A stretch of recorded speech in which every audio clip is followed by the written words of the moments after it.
Leo. So this is for the sun in Leo or for the rising sign.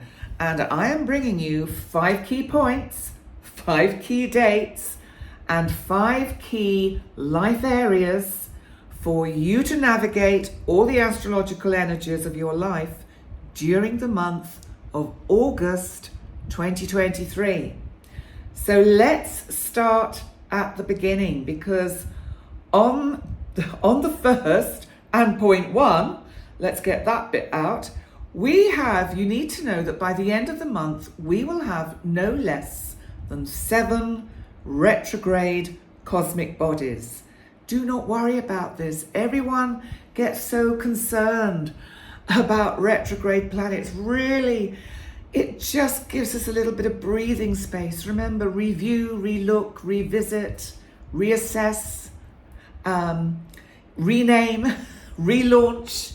So there can be a lot of benefits to retrograde energy. And I'll tell you this quickly now.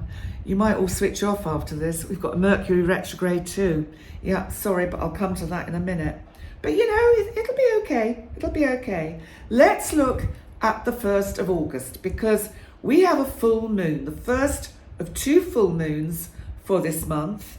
And this one is in Aquarius, in your 7th house of significant relationships. This, I think, is going to bring some change to close personal relationships. Whether you're in a significant relationship or not, think of it in terms of work colleagues or business partners or just really good close friends. This is a chance to review these relationships. Mars in Virgo, Mars, our planet of action and energy, in the 2nd house of finance for you and value, is trining Jupiter, my big boy Jupiter of luck, opportunity, in Taurus in your 10th house of career. And remember, if you don't have a career, this is about your soul path, your passion, whatever it is that ticks all the boxes for you. So there are some golden opportunities coming through the energy of this full moon. Whatever leaves your life at the moment, Leo, whatever work issue, work project, anything that is not working or is kind of in its death throes. You remember in the full moon, I talked about the dying embers of a fire. And there's something of that energy. There may be situations in your life to do with your career that you just need to change. It's a bit like me realizing I needed to relocate my studio into another room and to change the energy and to keep my personal space my personal space. And also with this full moon, we have a T-square with fixed energy. So you've got the moon in Aquarius in your 7th house, Jupiter in Taurus in the 10th, and the sun in your sign in Leo in the 1st. Now they're all squaring Jupiter in the 10th. This is fixed, stubborn energy. Which bit is going to give way with this particular full moon? Is it that a relationship has to become more flexible to cope with perhaps what you do with your personal life or your career world or your passionate hobby life? Is there something that there is an imbalance in all of this? You know, think about it. Jupiter expands everything.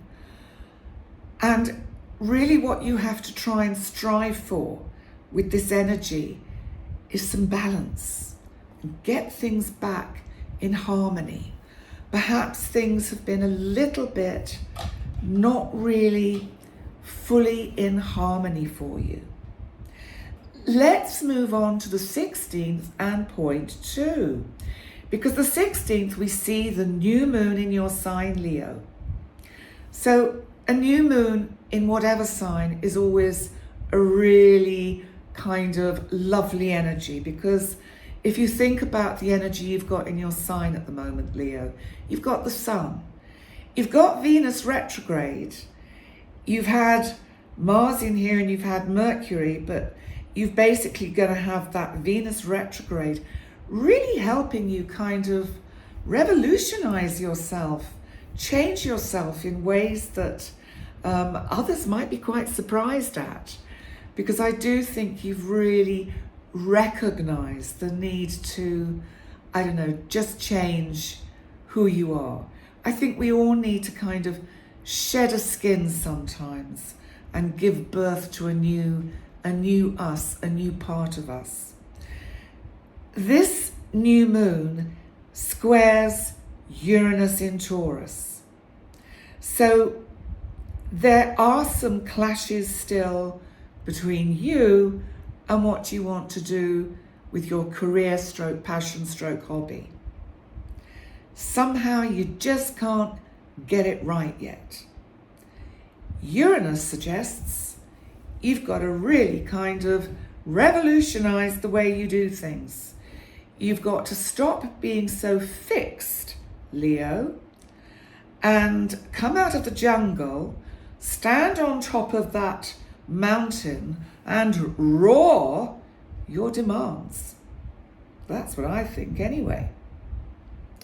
Let's move on to point 3, because point 3 is the 23rd, when the sun will leave your first house, Leo, and move into Virgo in your second house of finance. Whew, this will shed some life and bring some energy into your financial status. So if it's been a little bit edgy over the last few weeks, then the sun moving into this part of your chart will focus the warmth, the energy, the life force, not only into your financial status, but also into how you feel about you and your self-worth. Now, also we have on the 23rd, this is when we have our planet of communication, Mercury, going retrograde. This is also in Virgo in your second house. Now it's going to be retrograde from the 23rd of August until September the 15th in your second house. This could be quite helpful. First of all, let's look at your self-worth, because this is about you encouraging you and really beginning to recognize your value and that others value, and that it's not just about how much you're worth financially or materially. It's about you, your warmth, your integrity, your entertaining personality, Leo. This is about others valuing you. It also, I think, this Mercury retrograde suggests that you need to review the way you manage your finances. So it's a good time to do that.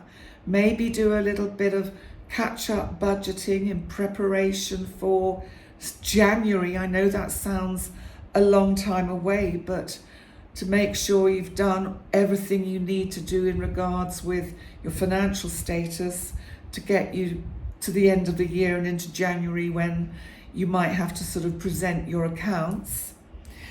And also, I think it's about being mindful about how you approach others in terms of their value.